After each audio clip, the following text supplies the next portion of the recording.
Jake Miller adjusted the collar of his crisp blue shirt as he sank into seat 14A on Flight 203, the early afternoon sun casting soft stripes of gold across the cabin wall, while in his bag, tucked neatly beside an old photograph of his father and a leather-bound journal, rested the folded American flag from the funeral 2 months ago.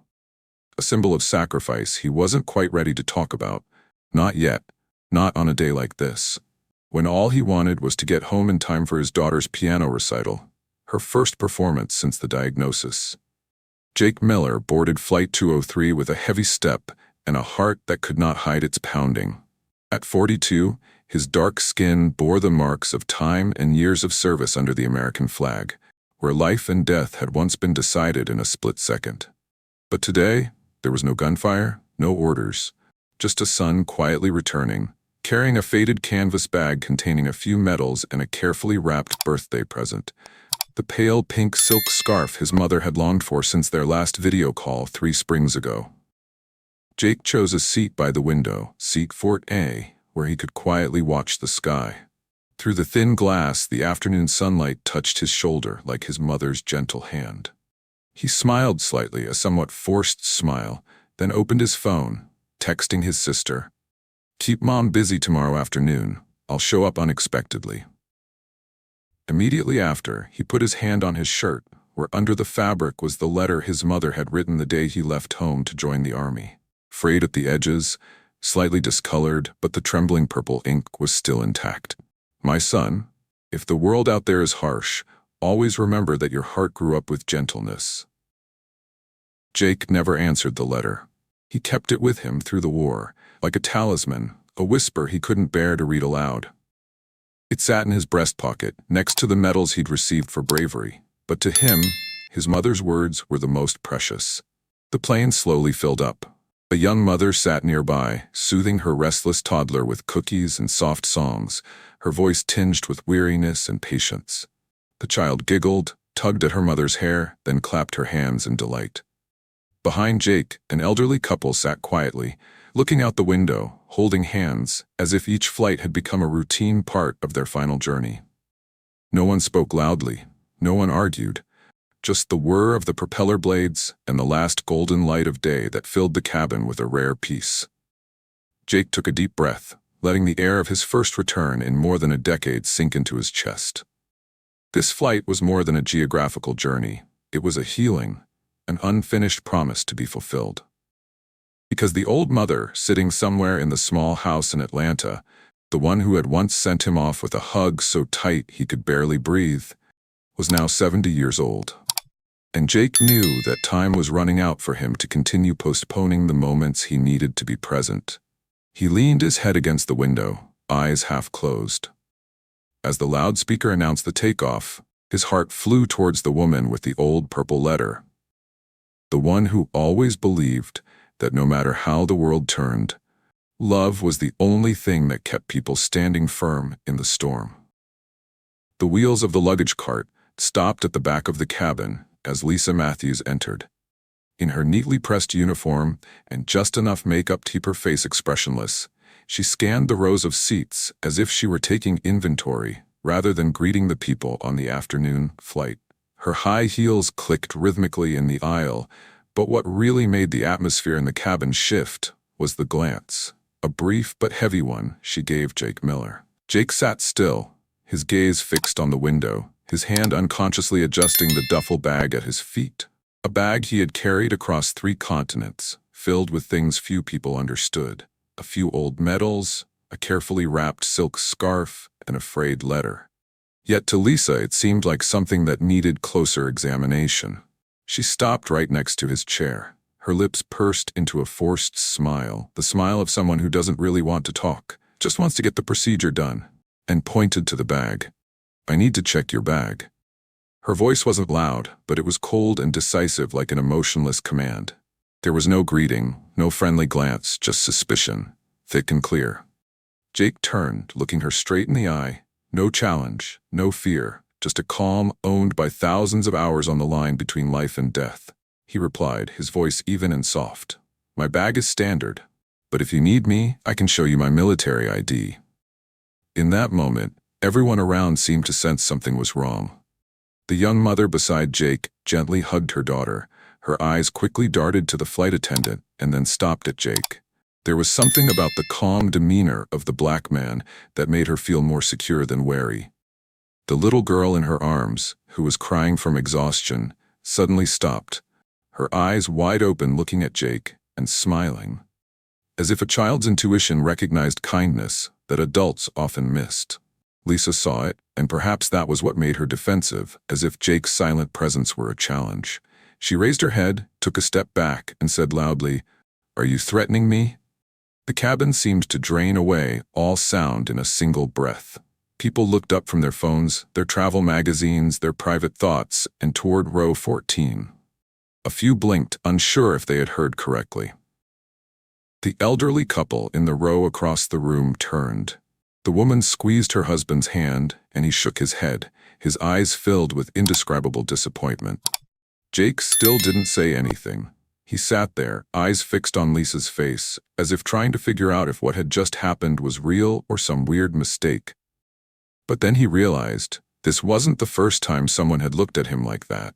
Not because he had done anything wrong, but because of who he was. None of the passengers spoke, at least not yet. But in the silence, something began to move, like a lake that ripples even though no one has thrown a rock. The metal watch on Jake's wrist vibrated once, signaling that the message had been successfully sent. But just a few seconds later, the piece he had been holding in his heart seemed to be torn apart. Lisa Matthews, the flight attendant with the paper-thin smile and the eyes that swept over everyone as if they were pieces of luggage to be sorted, stood sideways, one hand clutching her walkie-talkie, the other clutching her shoulder as if reenacting a scene from a low-budget action movie. Her voice was icy as she spoke into the walkie-talkie. "Business class, row 3A. Uncooperative passenger, behavior indicative of a security threat." Jake leaned forward a little, his eyes still calm, neither complaining nor lowering his head. He spoke slowly, not loudly, not trembling. "I am willing to cooperate. I never raised my voice. I was just sitting in my right place." That didn't stop the cabin door from opening with a sharp sound, however. 2 airport security guards entered, one with his hand on the butt of his gun, the other scanning the cabin as if searching for a dangerous intruder. The air immediately thickened. The young mother held her daughter closer to her, one hand silently pressing the record button on her phone. Jake remained seated, his hands folded in his lap, the gesture of a soldier accustomed to orders, but never one to yield to absurdity. "I can show you my ID if you need it," he said, pulling the small silver-blue card from his wallet and holding it up, as a last-ditch effort to keep the situation from degenerating into farce. But all reason seemed to have been swallowed up by prejudice. "Stand up, now," one of the officers shouted, his eyes fixed on Jake as if facing a real threat. And though Jake rose slowly, arms raised, not making a single movement of resistance, he was pulled upright with unnecessary force, as if his dignity was being stripped away piece by piece, right before the eyes of the entire cabin. The metal clattered against the back of the chair as it fell from the bag, rolling across the floor what had once been a symbol of honor, now lying like a lost object. A small, worn piece of paper fell with it, a handwritten letter his mother had written the year he left home to join the army, now smudged in one corner by sweat and time. Jake caught a glimpse of it before he was dragged away, eyes unblinking. The little girl from earlier now burst into tears, tears streaming down her cheeks. "He didn't do anything." Her clear voice rang out like a knife cutting straight through the silent curtain of the plane cabin. The old couple held each other's hands tighter. The husband bowed his head slightly, mumbling something that no one could hear, but his eyes, sad, angry, and helpless, said it all. And in the middle of the business class cabin, in a silence heavier than the sound of the engines, is a truth that everyone sees, but only a few dare to face. The wind from the corridor leading to the runway seeped through the half-closed door, blowing against Jake's collar like a cruel reminder. He no longer belonged in the place he had just left. Standing in the middle of the jet bridge, where the cold light of the airport fell on the silver-gray metal, Jake looked at no one, only at his clenched hands. They trembled, Not necessarily from the cold, but from a silent, stubborn shame that was rising, seeping into every bone. Behind him, the plane door remained open, leaving a breathless moment between the people who had just witnessed something that shouldn't have happened, and now had to decide what to do about that injustice. In the cabin, the young mother had not yet sat down. She held her daughter in her arms, turned her face to the crew, and in a voice that was so clear it sent chills down her spine, she said, "I object to this action. He did nothing wrong." Her voice was not high, but it was firm, as if each word was glued directly to the wall of the plane, forcing everyone to hear. The old couple looked at each other. Then the man put his hands on the chair, pushed himself up, his legs shaking but his eyes shining. "I lived through a time when silence was the strongest slap in the face of justice," he said, his eyes not leaving Lisa. The flight attendant now took a step back, her face no longer holding the false confidence of the beginning. "I will not sit still and see that happen again." The sound of seats rising up started up sporadically, then spread like an undercurrent. A few other passengers started to stand. No one said much. They did the only thing they could do, leave the seats they had paid for, and walk straight out into the aisle, their eyes silently saying, "We are not complicit." On the jet bridge, Jake turned when he heard footsteps approaching. He hadn't expected anyone to come, much less confront him. But then a young security officer who had held his arm wordlessly approached, his eyes torn between duty and conscience. He looked at the ID card in his hand, his eyes lingering on the faded symbols, then bowed his head slightly, almost whispering, "I'm sorry, sir." Jake said nothing. He just nodded, as if forgiveness didn't need words.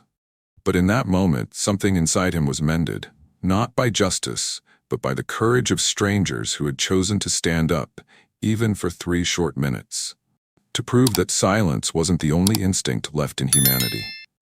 The afternoon light slanted through the thin curtains, bathing the living room in a warm yellow, but the gentle light was not enough to dispel the cold in Jake's chest. He sat silently on the sofa, his hands clasped together, his shoulders stiff as if he were carrying an invisible weight, not from a distant battlefield, but from the moment he was dragged away by silent gazes on the return flight. The phone on the desk buzzed with notifications, hundreds, then thousands of comments, shares, hashtags surging like an uncontrollable tide. #Justice for Jake, protect our veterans, dignity in uniform. A video clip less than 2 minutes long, shot on a phone camera from seat 17B, was being played over and over again on television and social media. The image of a black man calm, his voice unwavering. "I never raised my voice at anyone." And then the girl's voice bursting into tears. "He didn't do anything." Like a knife cutting through the silence, making viewers hold their breath. On the small wooden table in front of him, next to the half-empty glass of water and the remote control, were 2 things that were almost never far from Jake's side. A medal carefully wrapped in green silk, it had accompanied him through many fierce places, and next to it was a faded, frayed handwritten letter, the slanted, soft handwriting of his mother, written to him on his first day of service. The camera and the special news program paused for a few seconds on that scene. No commentary, no exaggeration, simply that image. It said it all. Jake still didn't say anything. He didn't know where to start, with his mother, his sister, or himself. Should he say that after years of fighting for equality and dignity, the first thing he faced upon returning was discrimination evident in every look, every gesture, and all disguised by 2 words, process? On the chair next to him, his mother, Mrs. Annie, was not crying, but her eyes were red. That woman had waited for him for 2 terms of war, had written hundreds of unanswered letters, had stayed up many nights just to pray for her son to return, and now she sat there, her hand gently placed on the table, gently stroking the edge of the letter, as if she wanted to tell something to her own past. Finally, she looked straight at Jake. Her voice was not loud but clear, as strong as the memories that had forged it. "They have no right to do this to you. I taught you dignity, and now it's time for our family to keep the truth. Silence will only hurt someone else, and I won't allow that." Jake squeezed his mother's hand, no words needed. Inside him, the initial coldness was giving way to something else. A feeling that was simmering, but strong, like a fire burning from the people who had stood up, from the eyes of the little girl on the plane, from the young security guard's clumsy hand of apology, and from the millions of hearts beating as one across the country. His story is no longer his own. It has become a symbol of something larger, a reminder that respect is not a privilege, but a basic human right. The next morning, before the sun had even risen above the distant roofs, the little street in front of Jake's house was unusually busy. People came, silently, determinedly, carrying banners, American flags, and eyes that still smoldered with the anger that no one had slept through the night before. The early morning wind was chilly, but the air was warming, with the presence of hundreds of people from different corners of society, but standing on the same side today. In the crowd, a young mother stood with her daughter at the edge of the steps, the little girl nestled against her mother's shoulder, her eyes wide as the tall man stepped out of the door. An elderly couple, the husband with a cane, the wife in an old sweater, took the front row. Behind them, a group of veterans in faded military jackets quietly folded their hands over their chests as Jake appeared. Jake Brooks, who had served on the front lines, who had quietly suffered from battle fever, now stood on his mother's steps, facing a crowd that no one had asked him to lead, but all were waiting for him to speak. He held no microphone, nor did he need a loudspeaker. His voice was low, slow, and clear, as if he were telling a story that no one wanted to tell, but once he started, he couldn't stop halfway. I have defended this country, not because I expected special treatment, but because I believe we all deserve equality. Yesterday, all I wanted to do was go home, to hug my mother, who waited for me through every season of bombs and bullets. But on that flight, I realized, there are battles that do not require weapons, do not require military ranks. Just the silence of the crowd is enough to let the wrongs be heard. He paused, his eyes sweeping over the crowd, where those who had been silent yesterday were now silently crying, nodding, or clasping hands. I'm not here because I'm a veteran. I'm not speaking for myself. I'm speaking for anyone who has ever been questioned because of the color of their skin. For the little boy who was scared to death when he saw his father being dragged away and didn't understand why. For the mother who watched her child being abused and couldn't do anything. And for anyone who has ever thought that if they speak up, they'll be next. The air was thick and strangely quiet, as if the whole city were holding its breath on live television. Behind Jake, the door was ajar, and inside the house, the medal and his mother's handwritten letter still lay on the table, a silent marker of the journey. A young reporter stood by the radio truck, reading the updated news. Lisa Matthews, the flight attendant involved, has been suspended and is currently under internal investigation. The news was not a gloating one. It simply passed quietly by as a natural consequence, the first wave in a chain reaction that Jake, though not intentionally, had set in motion by his stoic silence yesterday. Jake took a step down, slowly, his hands clenching as his eyes fell on a teenage boy holding a sign that said, "Dignity has no class." "This is no longer a personal matter," he said, "but the common dignity of all of us."